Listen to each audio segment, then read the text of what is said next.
Happy new year.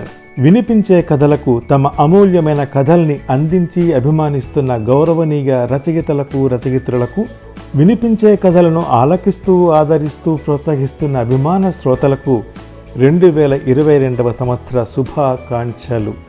ఈ కొత్త ఏడాది మనందరి జీవితాలలోకి కొత్త ధనాన్ని తెచ్చి అంతులేని సుఖ సంతోషాలు సమకూర్చాలని మనసారా కోరుకుంటున్నాను. ఈరోజు మీరు వినబోతున్న 275వ కథ VK 275 శ్రీ జీడిగుంట రామచంద్రమూర్తి గారి కథ సీరియల్ పుణ్యమా అని. రచయిత శ్రీ జీడిగుంట రామచంద్రమూర్తి గారు వినిపించే కథల శ్రోతలకు పరిచితులే. వారి కథలు అమ్మంటే అంతే మరి VK 12గా, ఏటిలోని కెరటం VK 18గా, పిచ్చి తండ్రి VK 24గా, నాన్నకో ఉత్తరం VK 100గా, క్షమించు మిత్రమా VK 127గా గతంలో వినిపించాను కదా. సుమారు 300 కథలు, దూరదర్శన్కి 10 నాటికలు, రంగస్థలానికి 6 నాటికలు, అమెరికా అబ్బాయి సినిమాకి కథ, ఈ ప్రశ్నకు బదులేది సినిమాకి సంభాషణలు, ఆంధ్రప్రదేశ్ ప్రభుత్వానికి అనేక డాక్యుమెంటరీలు, రేడియోకి సుమారు 30 నాటకాలు, సితారా, ఆదివారం, ఈనాడు పత్రికలకు అనేక అనువాద వ్యాసాలు వారి కలం నుండి జాలువారాయి. 2000 సంవత్సరంలో అమూల్యం కథల సంపుటికి, 2004లో అశ్రుఘోష నాటకానికి పొట్టి శ్రీరాములు తెలుగు విశ్వవిద్యాలయం నుంచి సాహితీ పురస్కారాలు అందుకున్నారు.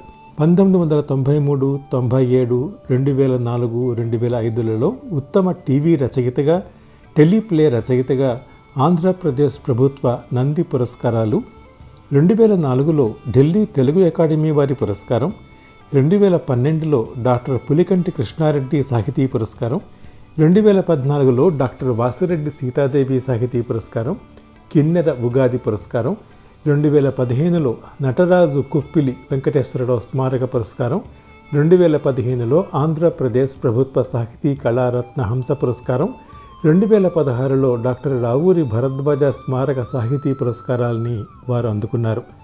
వారి కథ సీరియల్ పుణ్యమా అని ఇప్పుడు వినిపిస్తాను. ఈ కథను నేను వినిపించే తీరుపై మీ అమూల్యమైన అభిప్రాయాన్ని కామెంట్ రూపంలో తెలియజేయండి. మీ కాంటాక్ట్స్కి షేర్ చేసి, వినిపించే కథల ఛానల్కి సబ్స్క్రైబ్ చేసి, మీ ఆదరణ, అభిమానం, ప్రోత్సాహం ఇలాగే ఎప్పుడూ అందిస్తూ ఉండాలని మనవి చేస్తూ కథలోకి ప్రవేశిస్తాను.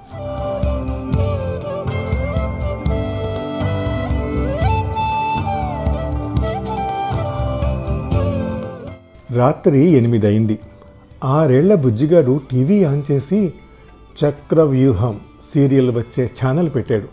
ఆ సీరియల్ అన్నా, అందులోని పాత్రధారులన్నా వాడికి చాలా ఇష్టం. తన 3వ ఏట నుంచే వాడు ఆ సీరియల్ చూస్తున్నాడు. వయసు వచ్చిన కొద్దీ అందులోని కథనాలు కూడా వాడికి బాగా అర్థం కాసాగాయి. ప్రతిరోజు 8 ఎప్పుడవుతుందా అని 3 గంటల ముందు నుంచే గడియారంలో ముళ్ళు గమనిస్తూ కూర్చుంటాడు. ఆ రోజు చక్రవ్యూహం 1116వ భాగం ప్రసారం కాబోతోంది. ఆ సందర్భంగా సీరియల్ నిర్మాత ప్రేక్షకులతో మాట్లాడబోతున్నట్లు అంతకు ముందు రోజే ప్రకటించారు.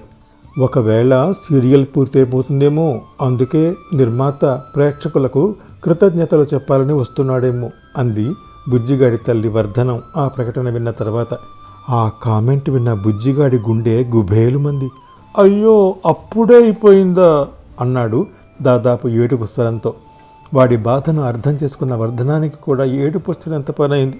అప్పుడే అంటావేమిట్రా వెర్రినాగన్నా, ఎప్పుడో నువ్వు పుట్టినప్పుడు మొదలైంది, ఇంకా ఎంతకాలం వస్తుంది చెప్పు. అయినా పుట్టిన మనిషికి మరణం తప్పనట్టే ఆరంభమైన సీరియల్కి అంతం తప్పదు అంటూ వాణ్ణి బోదార్చింది.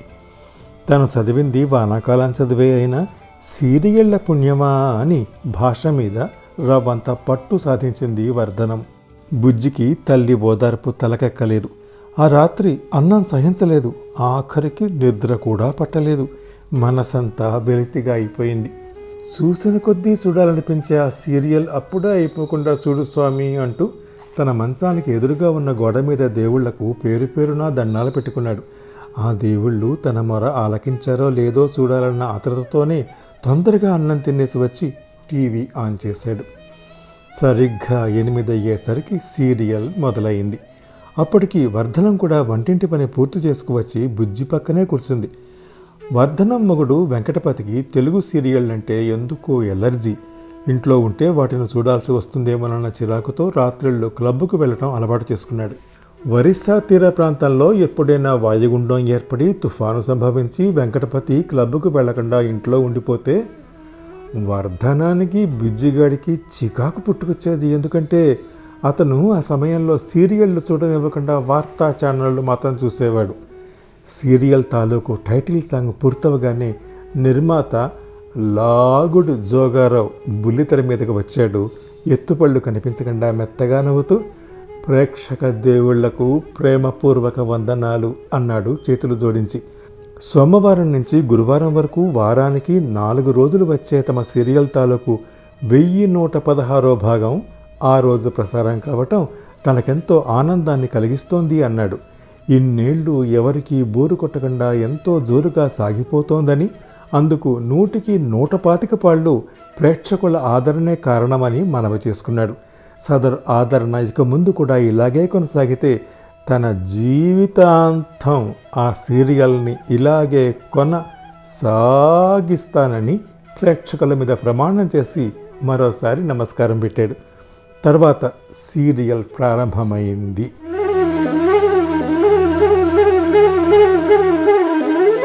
ఓ మురికివాడలోని ఇరుకు రోడ్డు మీదకు ఖరీదైన కారు వచ్చి ఆగింది.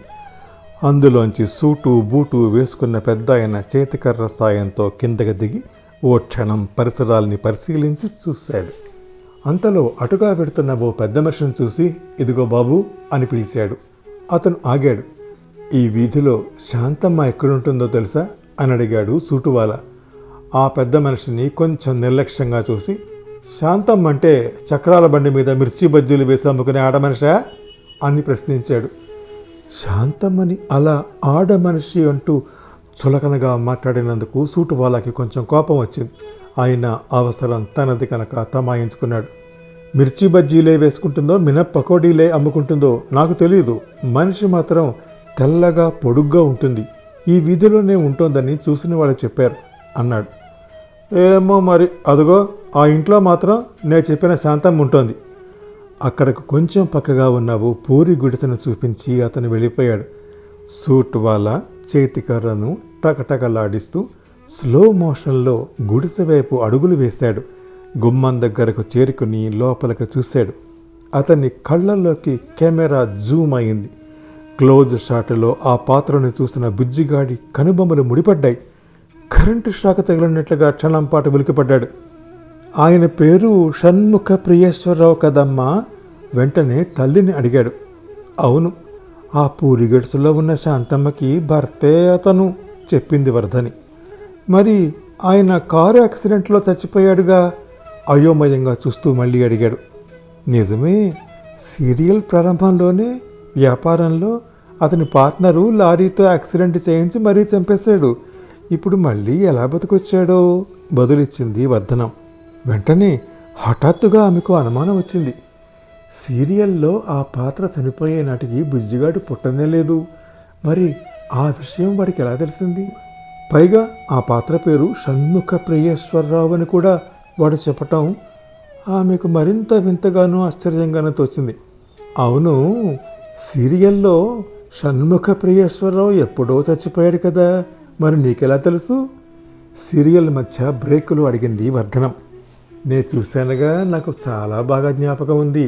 షణ్ముఖ ప్రియేశ్వరరావు ఫ్రెండు పాపారావు చాలా దుర్మార్గుడు. శాంతమ్మను కూడా చంపాలని చూశాడుగా. కానీ పని మనిషి ద్వారా వాడి కుట్రలన్నీ తెలుసుకుని చివరకు శాంతమ్మే పాపారావుని వ్యాపారం నుంచి పంపేస్తుంది. వాడు శాంతమ్మ మీద కక్ష కట్టి కొడుకులతో కలిసి ప్లాన్ వేస్తాడు.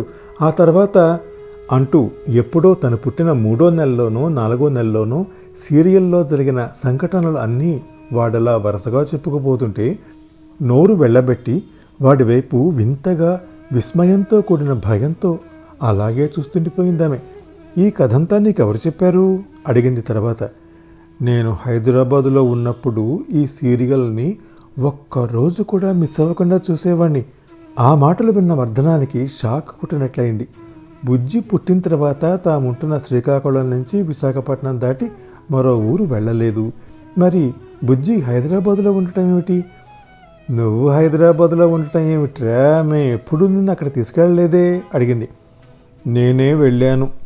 నా భార్య పోయాక మా అబ్బాయి తన దగ్గరకు తీసుకెళ్ళాడు.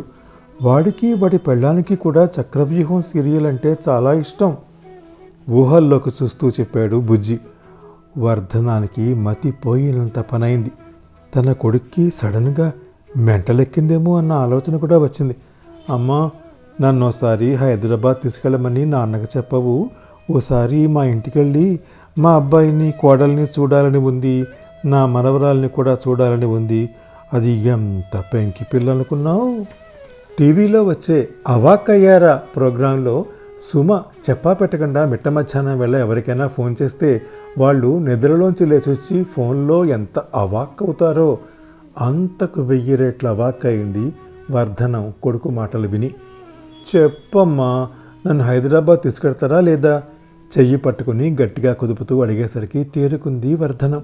చూద్దాంలే, నాన్నగారికి చెప్తాను సమాధానపరిచింది వర్ధనం. ఆ రాత్రి బాగా పొద్దుపోయాక క్లబ్బు నుంచి ఇంటికొచ్చిన భర్తకి బుజ్జి ప్రవర్తన గురించి చెప్పింది. వెధవకి ఏ గాలో ధూళో సోకుంటుంది. రేపు ఆఫీసు నుంచి వచ్చేటప్పుడు ఆంజనేయ స్వామి గుడి కళ్ళి తాడు తెస్తాను, కడుదు గాని ఆవలిస్తూ చెప్పి ఆవకాయ అన్నం తిని పడుకున్నాడు వెంకటపతి.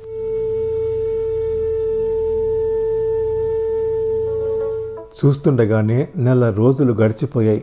ఈ 1 రోజుల్లోనూ బుజ్జిగాడికి హైదరాబాద్ పిచ్చి బాగా ముదిరిపోయింది. గుడికెళ్ళి తెచ్చిన తాడు చేతికి కట్టించిన, మసీదుకెళ్ళి తెచ్చిన మంత్రించిన తాయెత్తు కాలికి కట్టించిన, వైజాగ్ తీసుకెళ్లి కేజీహెచ్లో పెద్ద డాక్టర్లకు చూపించిన ఫలితం లేకపోగా తనను హైదరాబాదులో తన ఇంటికి తీసుకెళ్లమంటూ బుజ్జిగాడి ధర్నాలు, నిరాహార దీక్షలు చేయటం ప్రారంభించాడు. చాలా కాలంగా ఆస్తమాతో బాధపడుతున్న వెంకటపతికి మృగశిర కార్త మొదటి రోజున హైదరాబాదులో పంపిణీ చేసే చేప మందు వేయించుకుంటే ఫలితం కనిపిస్తుందని ఆఫీసులో ఓ ఫ్రెండ్ చెప్పడంతో బుజ్జిగాడి వ్యవహారం కూడా తేల్చుకోవచ్చునని వాణ్ణి వెంట పెట్టుకుని హైదరాబాద్ చేరుకున్నాడు.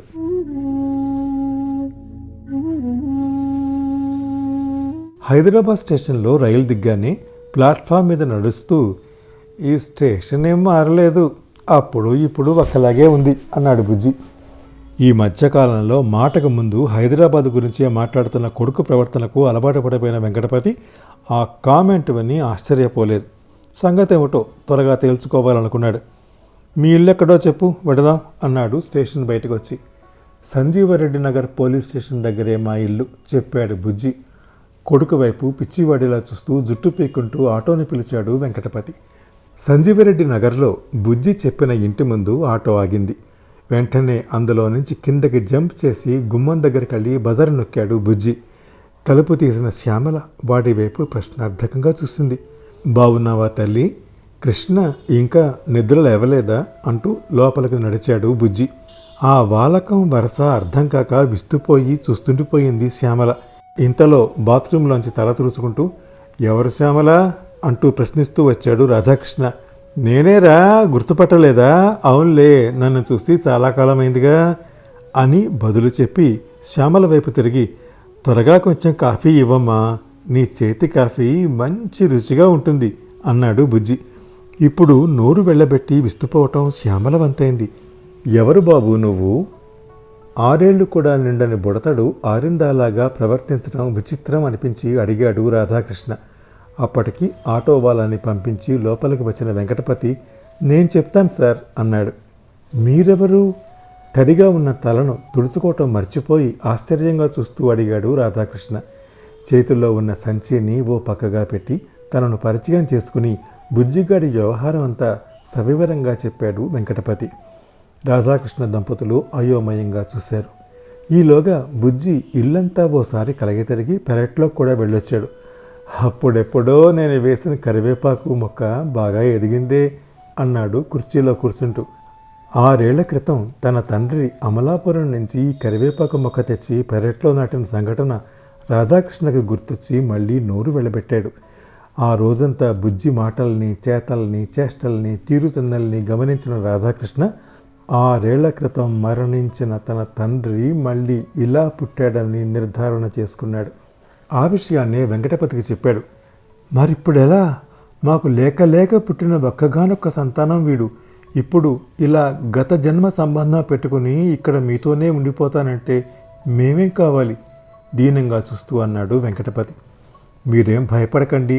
ఈ కాలనీలో అభిరామ్ అని నాకు ఫ్రెండ్ ఉన్నాడు. మంచి హిప్నోటిస్ట్. ఆనక అతనికి చూపించి సలహా అడుగుదాం అభయం ఇచ్చాడు రాధాకృష్ణ. వెంకటపతి రాధాకృష్ణ చెప్పిన వివరాలన్నీ విన్న తర్వాత అభిరామ్ ఒక అభిప్రాయానికి వచ్చాడు. ఇది నిశ్చయంగా రీఇన్కార్నేషన్ కేసే. 100కో 1,00,00,000కో 1 ఇలాంటి కేసులు వస్తుంటాయి. ప్రతి మనిషి మరణించి మళ్ళీ మనిషిగానే పుడితే కొన్ని నిమిషాల్లో, గంటలో లేదా రోజులో ఆ మనిషికి పూర్వజన్మ వాసనలు ఉంటాయని పరిశోధనలో వెల్లడైంది. కానీ మీ బుజ్జికి 6 ఏళ్ల తర్వాత పూర్వజన్మ స్మృతులు ఏర్పడటం వింతగానే ఉంది. అందుకు ప్రధాన కారణం అతను చూసిన చక్రవ్యూహం సీరియల్ కావచ్చు అన్నాడు. సీరియల్ కారణమా? వెర్రి మొహం వేసుకుని అడిగాడు వెంకటపతి.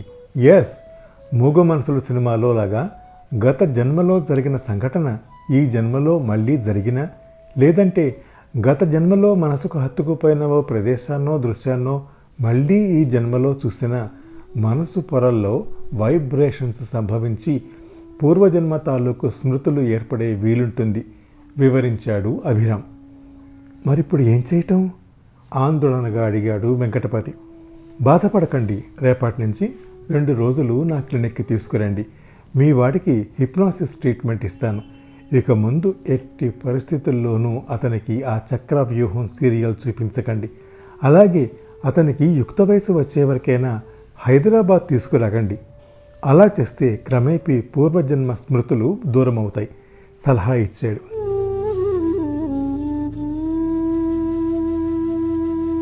ఆ రాత్రి రాధాకృష్ణ, శ్యామల బుజ్జి గురించి, వాడి పూర్వజన్మ స్మృతుల తాలూకు అనుభవాల గురించి మాట్లాడుకున్నారు. అలా మాట్లాడుతుండగా రాధాకృష్ణకి ఓ సంఘటన గుర్తుకొచ్చింది.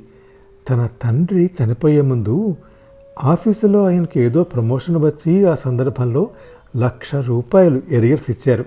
ఆ డబ్బుని అప్పట్లో ఆయన పోస్టాఫీసులో డిపాజిట్ చేసినట్టు చెప్పారు. ఆయన పోయిన తర్వాత ఆ డిపాజిట్ తాలూకు సర్టిఫికెట్ ఎక్కడున్నది రాధాకృష్ణకి కనిపించనే లేదు. ఎన్ని చోట్ల వెతికినా ఫలితం లేకపోయింది. ఇప్పుడు దాని గురించి బుజ్జిని అడిగితే, ఆ ఆలోచన వచ్చిన వెంటనే బుజ్జిని తన గదిలోకి పిలిచాడు. బుజ్జి, నాకు విషయం చెప్పాలి అన్నాడు. చెప్తాను కానీ నన్ను అలా బుజ్జి బుజ్జి అని పిలవకురా, కంపరంగా ఉంటుంది. ఎప్పట్లా హాయిగా నాన్నగారు అని పిలువు అన్నాడు బుజ్జి. అలాగే పిలుస్తాను నాన్నగారు. ఒక విషయం చెప్పండి ముందు. 6 ఏళ్ల క్రితం మీకు ప్రమోషన్ వచ్చి ఎరియర్స్ వస్తే ఆ డబ్బు తీసుకెళ్ళి పోస్టాఫీసులో డిపాజిట్ చేశారు. మరి ఆ సర్టిఫికెట్ ఎక్కడ పెట్టారు అడిగాడు రాధాకృష్ణ. క్షణంసేపు కళ్ళు మూసుకుని ఆలోచించాడు బుజ్జి. గుర్తుకొచ్చింది. దాన్ని పోస్టాఫీసులో డిపాజిట్ చేసి అటునుంచి పుస్తకాల షాపుకి వెళ్ళాను. ఆ షాపులో భగవద్గీత పుస్తకం కొన్నాను. విడిగా ఉంటే ఎక్కడైనా మర్చిపోతానేమోనని ఆ సర్టిఫికెట్ని అప్పుడు భగవద్గీత పుస్తకంలో పెట్టాను చెప్పాడు. ఆ తర్వాత స్టోర్ గదిలో ఎక్కడో మారుమూల బీరువాలో ఉన్న తన తండ్రి పుస్తకాలన్నీ బయటకు లాగితే అందులో భగవద్గీత పుస్తకం, ఆ పుస్తకంలో పోస్టల్ సేవింగ్స్ సర్టిఫికెట్ కనిపించాయి రాధాకృష్ణకి. మరో 3 నెలల్లో ఆ డిపాజిట్ మెచ్యూర్ అయి ఇంకో ₹1,00,000 వడ్డీతో సహా చేతికి రాబోతుందని గ్రహించి ఆనందంతో ఉక్కిరిబిక్కిరయ్యాడు. ఆశ్చర్యంతో తలమునకలయ్యాడు కూడా. ఇక దొరకదు అనుకున్న డబ్బు రెట్టింపై చేతికొస్తోంది. మీ బుజ్జికి మీకు ఎలా కృతజ్ఞతలు చెప్పాలో అర్థం కావటం లేదు అన్నాడు రాధాకృష్ణ. మీ నుంచి కృతజ్ఞతలు పొందడం కంటే మా వాడు మళ్ళీ మామూలు మనిషి మా కొడుగ్గా మాకు దక్కటం ముఖ్యం వెంకటపతి చెప్పాడు. వరుసగా 3 రోజుల పాటు అభిరామ్ దగ్గర హిప్నాసిస్ చికిత్స చేయించి బుజ్జిని వెంట పెట్టుకుని శ్రీకాకుళం వెళ్ళిపోయాడు వెంకటపతి. అప్పుడప్పుడు శ్రీకాకుళం వస్తుండరా కృష్ణ, వెళ్లే ముందు రాధాకృష్ణకు మరీ చెప్పాడు బుజ్జి.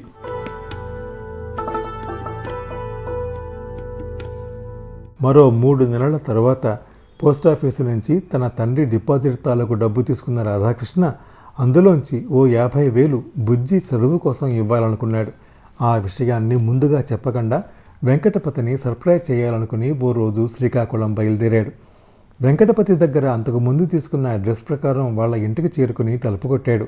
తలుపు తీసిన బుజ్జిని చూసి, బాగున్నారా నాన్నగారు అన్నాడు ఆప్యాయంగా. బుజ్జి కొన్ని క్షణాల పాటు రాధాకృష్ణ వైపు వింతగా చూసి, ఎవరండి మీరు? నన్ను నాన్నగారు అంటారేమిటి? మీకేమన్నా మెంటలా అని అడిగాడు. రాధాకృష్ణ షాక్ అయ్యాడు. అప్పుడే అక్కడికి వచ్చిన వెంకటపతి తృప్తిగా నిట్టూర్చాడు. రాధాకృష్ణను సాదరంగా ఆహ్వానించి గబగబా తన గదిలోకి లాక్కుపోయాడు. మా వాడికి పూర్వజన్మ స్మృతులు ఇప్పుడిప్పుడే జరిగిపోయాయి. మళ్ళీ మిమ్మల్ని చూసి ఎక్కువసేపు గడిపితే అవి గుర్తుకొచ్చేస్తాయేమో. దయచేసి వెళ్ళిపోండి అంటూ అతని చేతులు పట్టుకున్నాడు. అలాగే వెళ్ళిపోతాను, కానీ మీ బుజ్జి పుణ్యమా అని పోయిందనుకున్న మా నాన్నగారి డబ్బు తిరిగి నా చేతికొచ్చింది. అందుకు కృతజ్ఞతగా ఈ డబ్బు మా నాన్న, అదే మీ బుజ్జి చదువు కోసం ఉపయోగించండి అంటూ నోట్ల కట్ట అతనికి ఇచ్చాడు. ఇదంతా మా బుజ్జి పుణ్యం వల్ల కాదు, ఆ సీరియల్ పుణ్యం వల్ల అంటూ చిరునవ్వుతో ఆ డబ్బు అందుకున్నాడు వెంకటపతి.